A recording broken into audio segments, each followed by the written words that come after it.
Hey guys, today I'm going to be breaking down the score for the finale of Content Warning Season 1. Content Warning is a series by my friend Vin Matthews. It follows a group of friends that are caught up in different realities. It has clones, glitches, and this organization known as the Agency. When Vin asked me to compose the music for the finale, that kicked off this entire scoring process. The first thing that we did was hop on a call and figure out what the sound of this world should sound like. We landed on a retro, warm, 80s inspired synth palette using vintage emulated instruments. Stranger Things was a huge inspiration for the atmosphere, while Obsession influenced a lot of the expressive synth work and pitch modulation throughout the score.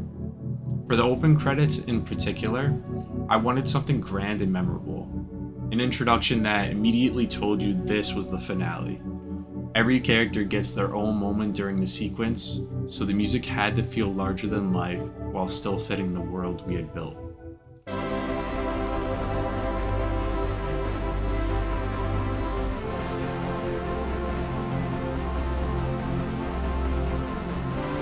So, I actually took the room tone from one of the scenes that we shot.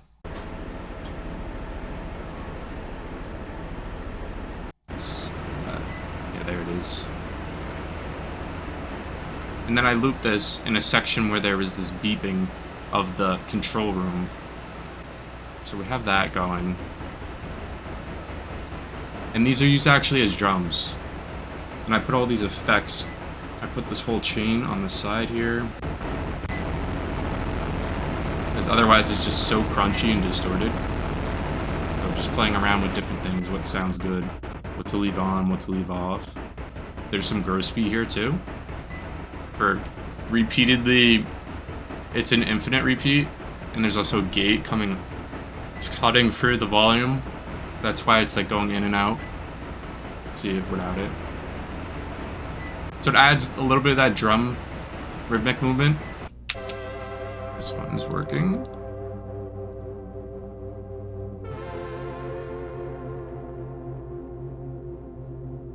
So it's a very weird, melodic synth, just a stack of profit and different waves and noise. And it's like detuned to irregular. And we put that with the other one. And this is kind of like the grand, this has some atmospheric strings, a dream piano reverse, some cool analog stuff here in EQ that really helps. Otherwise it's very flat like that. We just throw these two on and the stereo width is just crazy on that. And then we end with like this step up.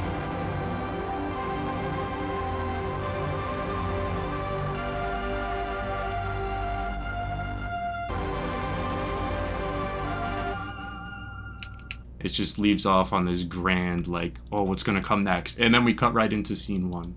So I feel like that works pretty well for what we're trying to do. One technique I borrowed from Obsession was performing pitch bends and modulation live instead of programming everything afterward.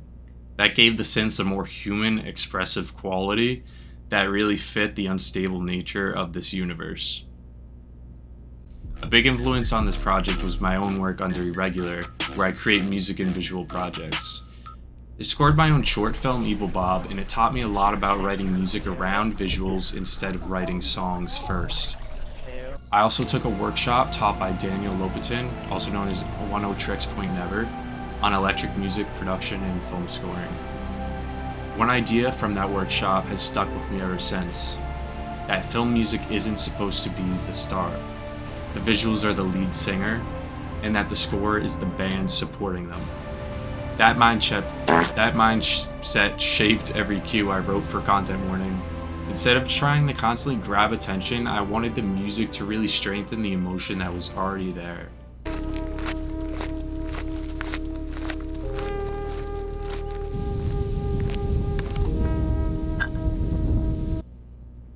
I wrote everything inside of FL Studio. It's not exactly built for film scoring, so syncing music to picture was honestly one of the biggest challenges. I'd often have the episode playing on a second monitor while recording live, then go back afterward and manually line everything up repeatedly. Some cues were carefully planned, others happens entirely by instinct. I'd ask myself questions like, what would it feel to be trapped here in this scene? How should this breathe? Which notes build tensions and which ones release tension?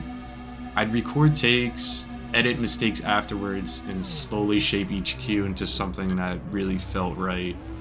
Sometimes the first take was the one. Other scenes had multiple, completely different versions before landing on the final.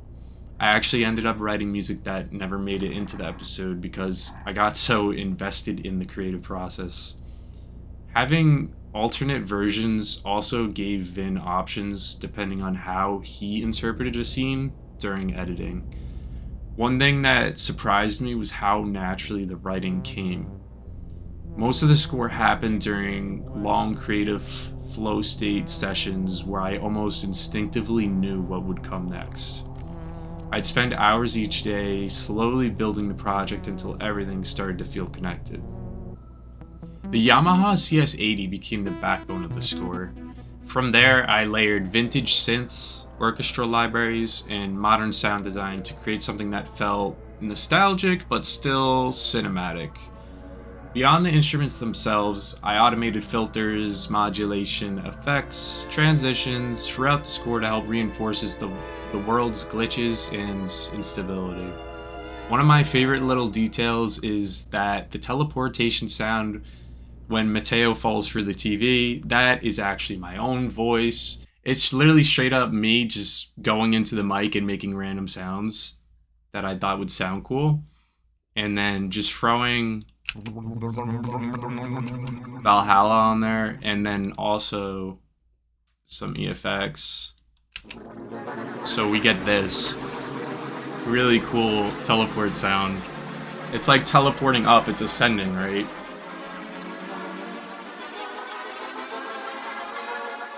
So that was really awesome to do.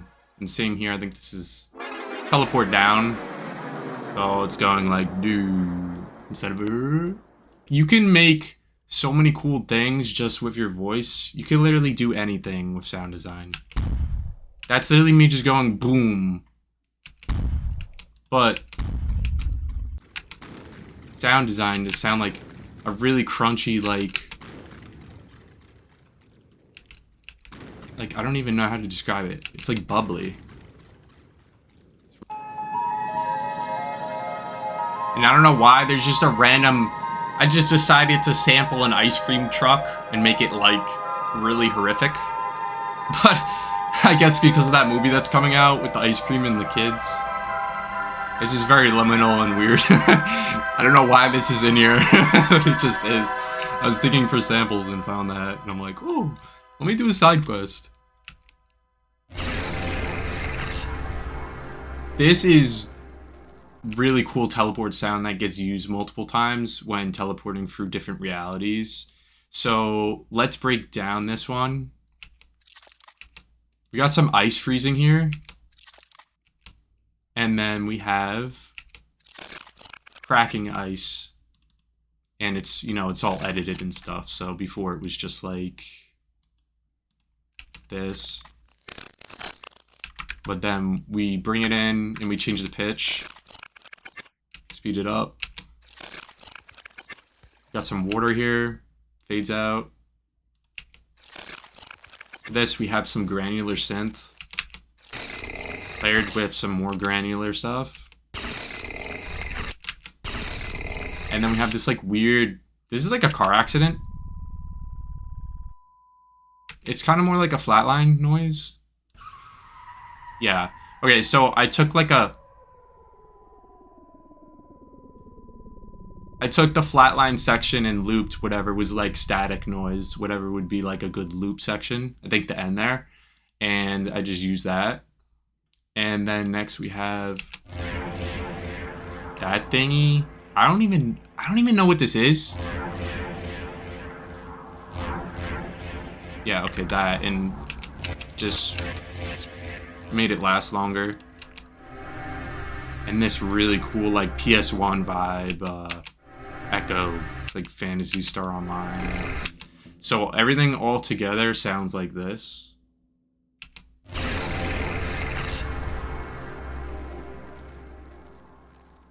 The hardest cue to write was the Ghostface scene, because almost every few seconds the emotion changes and there's tone shifts. So we go from like we start out on mysterious, then there's this giant reveal. Ghostface is just chilling there, and then there's fear. The character like steps away. He's like, "Oh no, it's Ghostface," and then we have suspense, obviously. Some hesitation from Mateo. He doesn't know what to do in that situation. And then we have the final like action where he's like, okay, you know what? Screw this. I'm just gonna start beating this shit in. And then he escapes. So because of like all those tone shifts, I had to watch the scene over and over again and make tiny adjustments until every transition would land exactly where it needed to be at the exact perfect moment. So we start out like mysterious, like this is very pulled from like John Carpenter, just simple piano work, Halloween vibe. And we throw on a top melody here, and it's just off. The notes are just very weird, and it works. And we get to the big reveal here. Yeah, there it is. It's off too because you're expecting the keys, you're expecting the melody to keep following this, and then for it to change like here. But we cut into that. We just like abruptly, like, nope.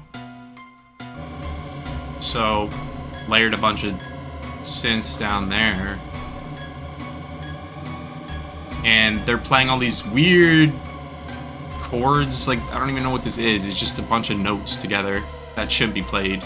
Very dissonant. And we keep the highs going. Meanwhile, the piano's just spamming itself. Fades out. And that was the Ghostface reveal. Now it's like kind of suspenseful.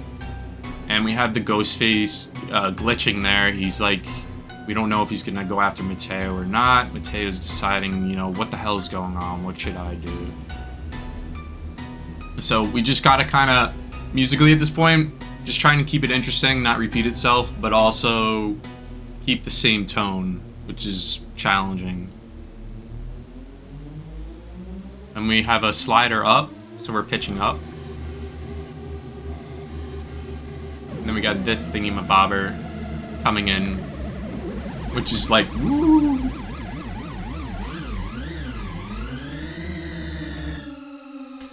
And that's heavily automated too.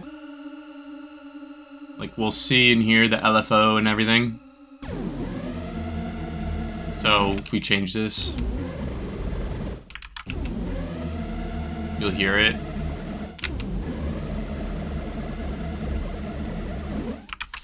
So it's automated to come in at a certain way.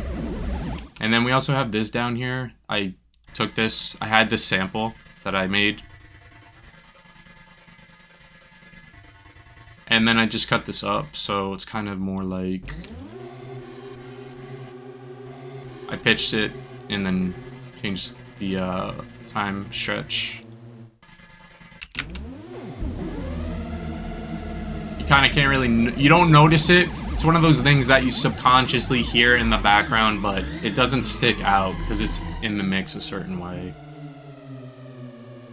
So that is for Ghostface.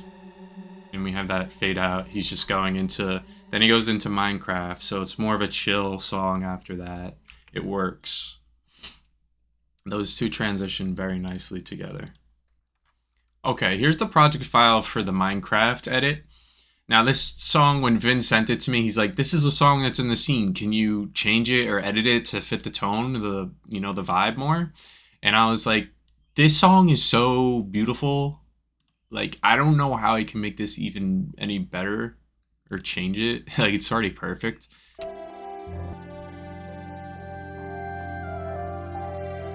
This is what the song sounds like on its own. It's so beautiful.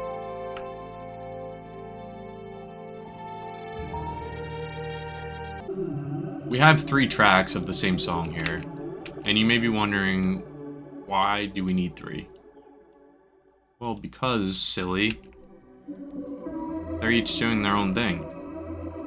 This one has its own delay, it has its own certain plate, it has its own grow speed on it.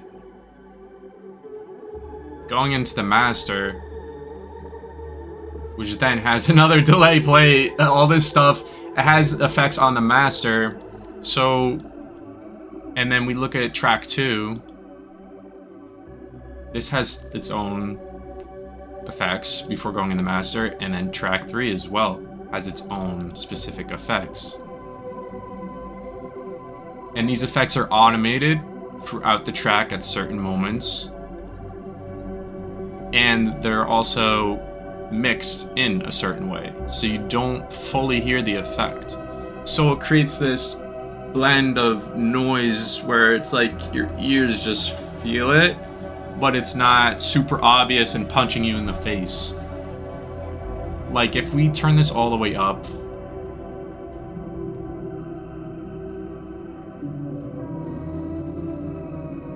we notice this. This is so obvious, like it's just so obvious. Whereas if it's a little more subtle like this and blended, it creates this beautiful atmosphere. And then at the end we have this like nice little final comes down. Nice little fade out with the cracks. So basically we have 3 different tracks of the same song because we're doing different things on each one of them on the inserts. They each have their own effects, and then they go to the master, and the master has the things that I definitely want on the track. These are the things that I definitely need, so that's why they're universally on the master. When I first started this project, I just had 1 track, and it had basically what was on the master. But then I moved this track over to the master, and then I decided, you know, which things are gonna have which effects, and how are they gonna sound, and how are they gonna go into the master. And the master is the master, because that's the vibe we're going for. Those are the effects that we need. So that's for Minecraft. Out of every queue though, the one that I'm most proud of is the end credits.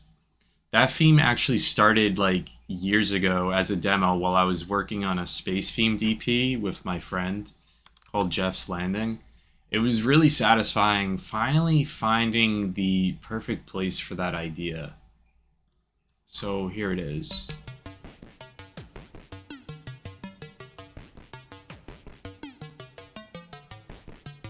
This is a custom synth LFO I made with Serum.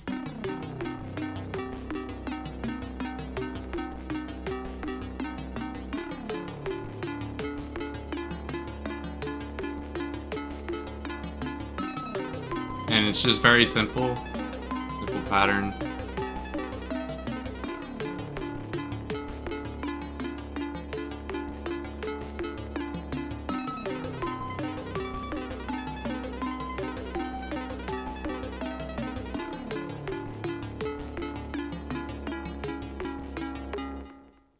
And we pitch down there. This is automated. Pitch down and modulate.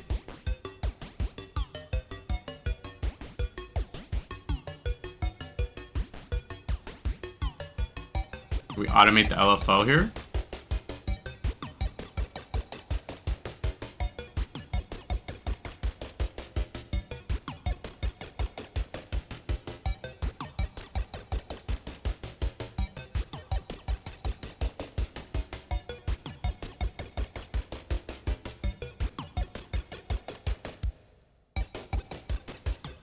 So you can actually see the automation taking place here.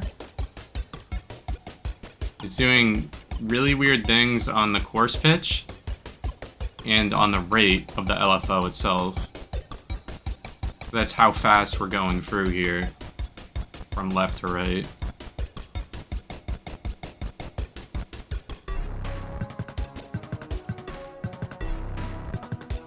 And this is just support in the background here.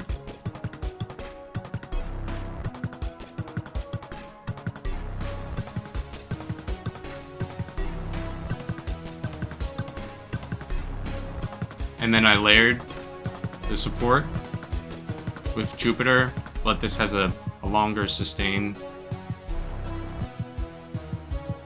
that it laps over itself.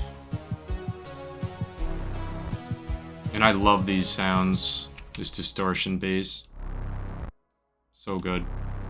So we sound designed that. It went from that to fit this. Oh, it's so grimy, I love it. I love that sub. Yeah, that's the track I'm definitely the most proud of, though. It's so fun. It's such a fun ride. Throughout the project, I was constantly adjusting balances and making sure that everything supported the scene. Interestingly, there are moments where the mix intentionally clips and distorts. Normally, you'd want to try and fix that, but here I left some of it because it reinforces the chaotic glitchiness of the universe that we're in. The biggest lesson that I learned was that less is more. Film scoring isn't really about making the biggest maximalist track possible. It's about creating the right feeling. Looking back, I don't think I was writing songs as much as I was writing emotions that really synchronize with the visuals. Going forward, I definitely want to organize my project files a little bit better instead of putting everything in one massive FL session. Although there's pros and cons to that, like having every cue in one project made it really easy to reuse certain sounds, revisit certain themes, and keep the score cohesive. So that way I can just go in here and just be like, oh, what's the sound I used earlier in that? It's this one? Okay, let me try that again for another idea where it has a similar feel. So that was really helpful, but also this thing is eating my CPU up, so it takes like 20 minutes to load, bro. So that's not the best, but it worked for what we're doing here. Overall, I'm really happy with how everything turned out. Huge thank you to Vin for trusting me with the finale. I try to lock in as best as I can. Hopefully this inspires some of you to create your own art, music, films, or whatever you're passionate about. Art is one of the coolest things that we can do because we express ourselves, and it's always exciting to see what each person can make. There's more coming in the Content Warning universe, so stay tuned.